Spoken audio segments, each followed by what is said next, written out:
Assalamualaikum warahmatullahi wabarakatuh. Bagaimana kabar kalian semua sehat? Saya kembali dengan membawakan kisah, seorang nenek yang menyelamatkan anak buaya. Bagaimana kelanjutannya? Sebelum mulai jangan lupa like, komen, share, dan subscribe agar channel ini bisa berkembang dan kalian tidak ketinggalan cerita seru lainnya dari channel ini. Dahulu kala, di sebuah desa kecil di pinggir hutan, hiduplah seorang nenek tua yang tinggal sendirian. Nenek itu bernama Nenek Rindu. Ia hidup sederhana dengan berkebun dan menjual hasil panennya di pasar. Walaupun hidupnya sederhana, Nenek Rindu terkenal baik hati dan suka menolong siapa saja, baik manusia maupun hewan. Suatu pagi, Nenek Rindu sedang berjalan menuju sungai untuk mencuci pakaian. Ia melewati jalan setapak yang dikelilingi pepohonan rindang. Suara burung berkicau riang, dan angin sepoi-sepoi membuat suasana begitu damai. Namun, ketika ia sampai di tepi sungai, ia mendengar suara aneh, seperti suara rintihan kecil. Nenek Rindu menghentikan langkahnya dan mencari asal suara itu. Ia melihat ke sekeliling, tetapi tak ada apa-apa.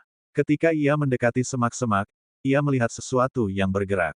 Dengan hati-hati, ia mendekat dan terkejut melihat seekor bayi buaya kecil terjebak dalam jaring ikan yang ditinggalkan nelayan.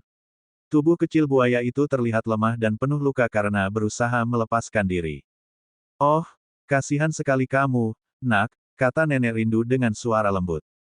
Tanpa rasa takut, Nenek Rindu mengambil pisau kecil dari keranjang yang dibawanya dan memotong jaring yang melilit tubuh bayi buaya itu.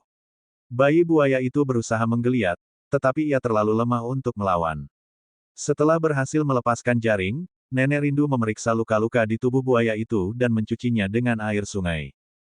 "Tenanglah, aku akan merawatmu sampai kamu sehat kembali," ujar Nenek Rindu sambil menggendong bayi buaya itu seperti menggendong seorang anak.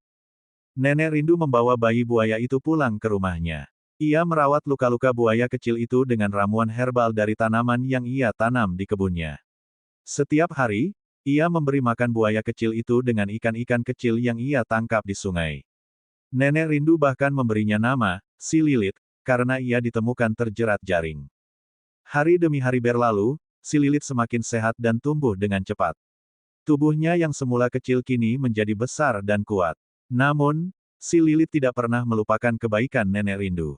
Ia selalu setia berada di dekat nenek, menjaga rumah dan kebun dari ancaman hewan liar.